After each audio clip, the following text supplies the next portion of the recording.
just share my screen. Is that okay?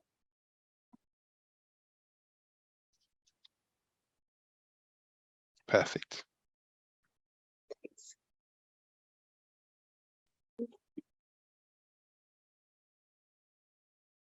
Sorry, I'm just having a bit of a problem getting it from going through the slides from the start.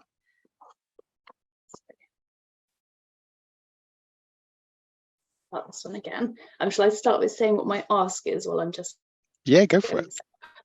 Yeah, so my ask today is to get feedback, please, on my app, and I'm also looking for some investment for our kind of next step. So I'm going to throw that in as well, if that's okay. Right, okay. I'll start now. How would you feel if you had to face 2 years of uncertainty and minimal support around a condition that affected your child? 2.9% of children in the UK have autism, and NHS England report referral for diagnosis increased by 39% between 2021 and 2022. It's no wonder that parents are struggling to get support for their children. My son James is 10, and he, like many other autistic children, finds many aspects of everyday tasks really challenging. Getting dressed, cleaning his teeth, and packing a school bag regularly made us late leaving the house, involved unpredictable meltdowns, and caused upset for everyone in our home. This strain, while we were waiting diagnosis, sort of broke down our family unit. What we needed during this time was some practical advice by healthcare professionals to let us know how best to help James undertake these essential daily tasks.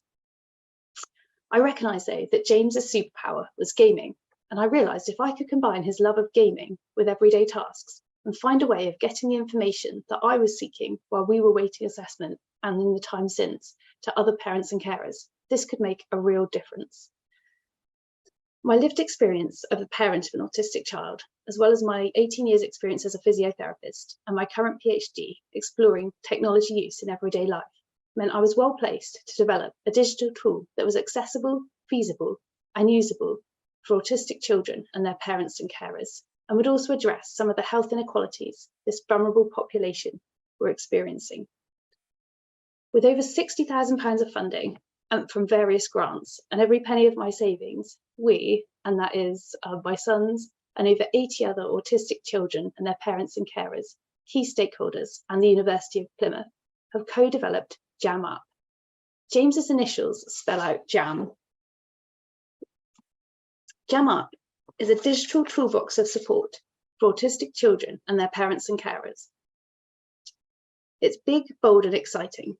The parent and child, ideally together, set up the getting dressed task, choosing clothing items and putting them in the order the child would normally get dressed in.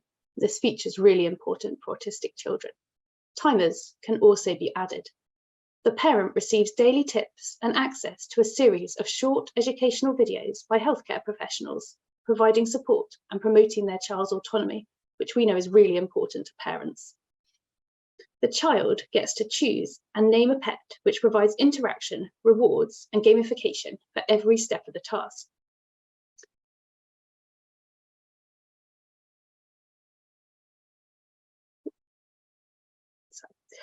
We know there's other successful digital products on the market, but they tend to be more focused on habit building or designed to reduce anxiety. We're actually focused on addressing some of those sources of anxiety at their source. We worked with the University of Plymouth, developing 2 reports on competitor apps and ran a focus group with 5 autistic children and their parents and carers. This work identified a gap in the market for a product like ours. We recognise there's 2 routes to market for our digital platform, either direct parent-carer purchase or commissioning through health and social care or integrated care boards. We've already worked with one integrated care board who've been reviewing our product from its initial idea concept. We've currently outlined a proposal with one ICB for £70,000, enabling 1 year's access for 500 users.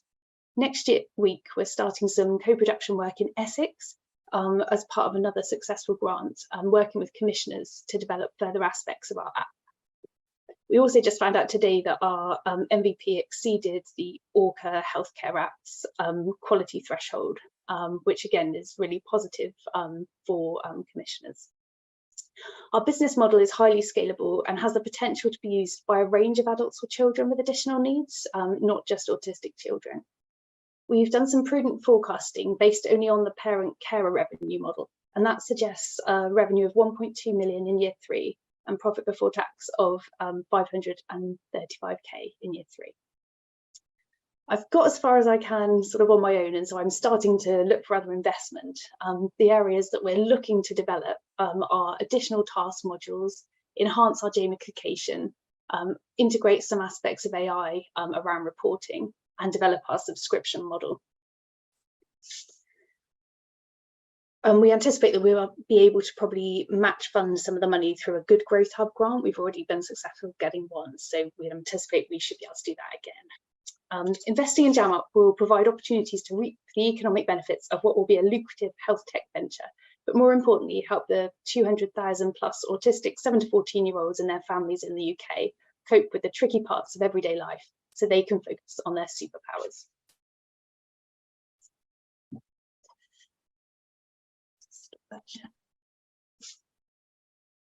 All right, love it. That's my second time hearing that, and I love it. I think you've iterated a little bit from last week as well. All right, I'm going to go out to the panel, and if it's all right with you, Pedro, I think I'll ask Ori for the honor of the first question. Is that okay?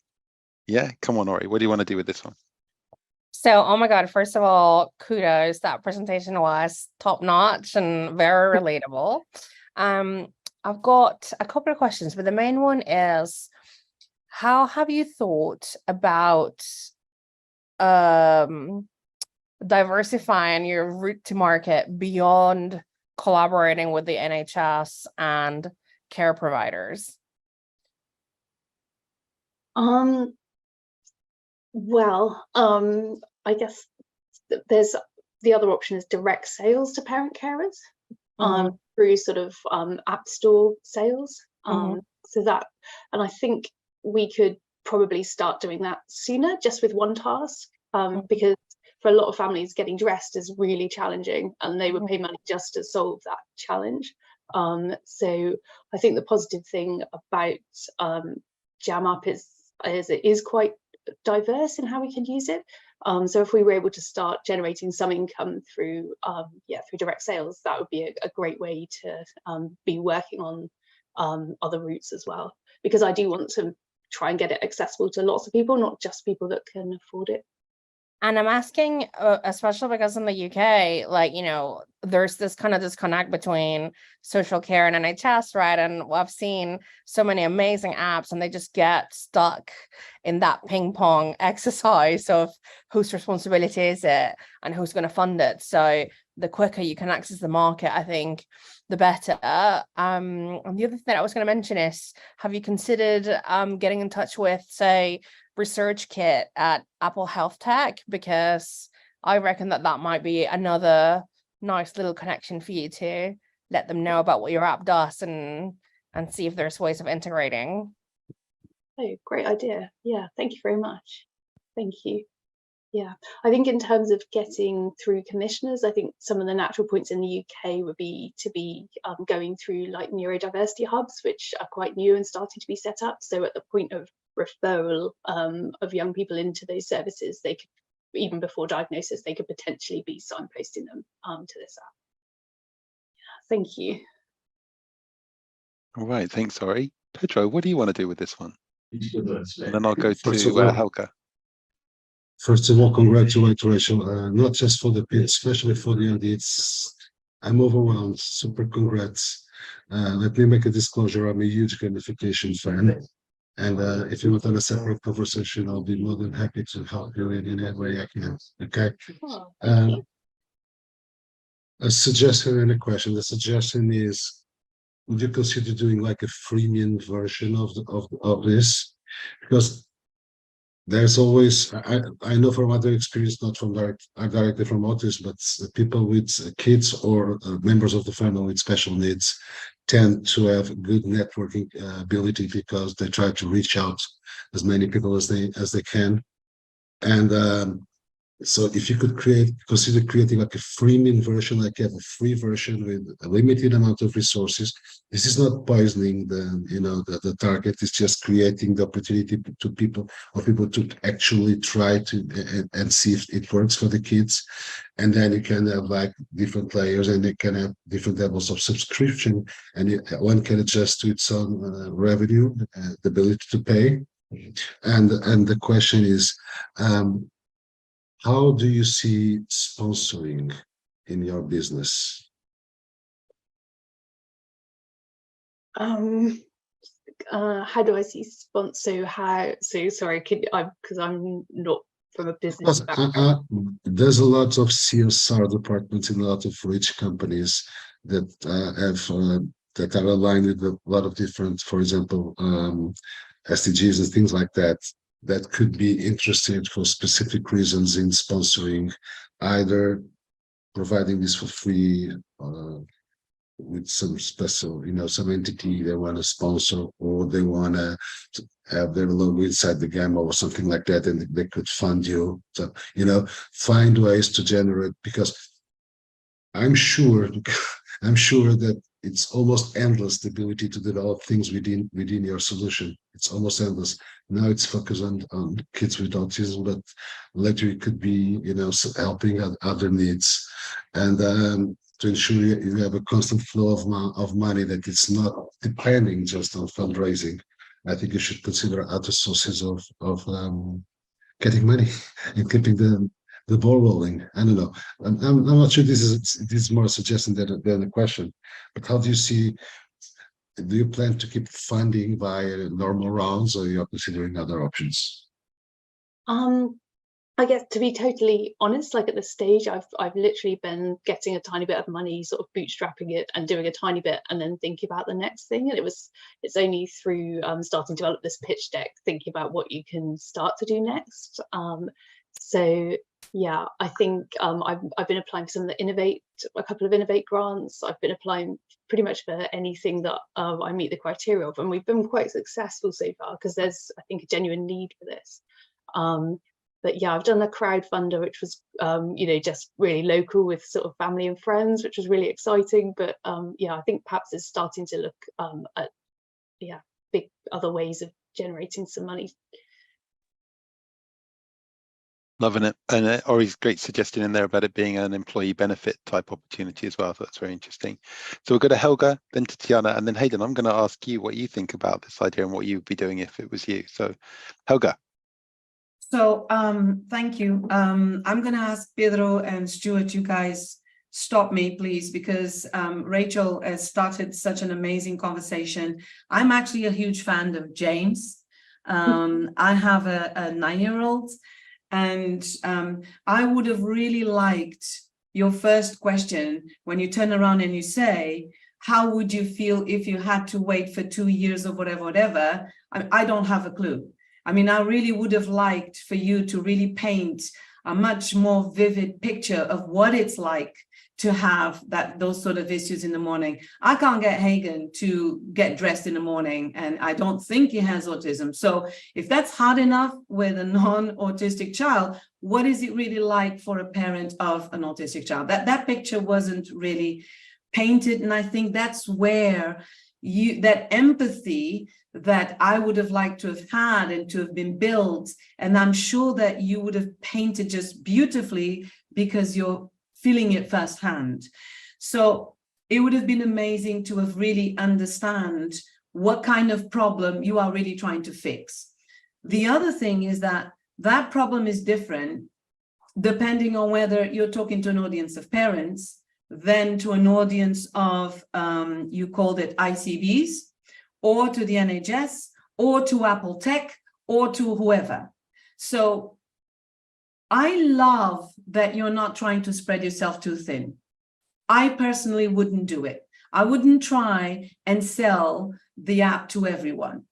And so I find that that's the biggest trap ever. You're trying to sell to everyone. You're trying to accept, your value proposition is not the same to everyone. So I would have liked to have had an understanding of who it is that you want to serve more than anyone. Because if it is B2C, if you wanted to sell directly to parents first, then my questions would be associated with that, right? If you wanted to sell to ICBs first. So I suppose my question is, do you have an idea of who it is that you want to serve first? Who are your first audience? I think I would like to serve to ICBs first, because that's where I'm comfortable. I don't like, I even though I know it's really difficult to get your apps, you know, it takes a while and things like that. I think that's where it's really needed, and that's where it will be, the people who most need it will be able to access it as well. Okay, well that's perfect. And so you start with us. So you're not trying to do everything for everyone. You have what we call an ideal client profile. It's your ICBs, and then it's really about understanding what is it that I do for these people. So now you're not talking about James, okay? Now you're talking about IC. Let's be very clear. You're not talking about James. You're talking about ICBs and what it is that I can do for ICBs that my app fixes in a differentiated way. So how am I different? You know, and you did a great job in showing awareness for your competitors out there. But at this point, it's really important for the listener, for whoever is listening, to understand, number one, that you're aware of exactly what issues they have. So this is not about James, it's about them, right? And then how it is that you fix this and how the app fixes that in a way that's different from everybody else. So you show knowledge of their world and their reality, and then you show the creativity by positioning how your app helps them to get to where they want to be, i.e. ICBs, in a different or better way than everybody else. So congratulations, Rachel. You've inspired me today. I would have loved to have carried on talking and chatting about this. Reach us out outside. You do know, I don't know, Stuart, if it's okay to plug this at this point, but this network that you see here is available on a platform. Reach out to any of us and we can kind of go in depth into more of these issues and topics. But amazing, amazing job, Rachel. And say hi to James from us. Oh, thank you. Thanks, Helga. That's great feedback. Thank you. Thanks, Helga. All right, Tiana, a quick question, and then Hayden, a quick reflection. All right, and then we'll move over to you for your particular demo.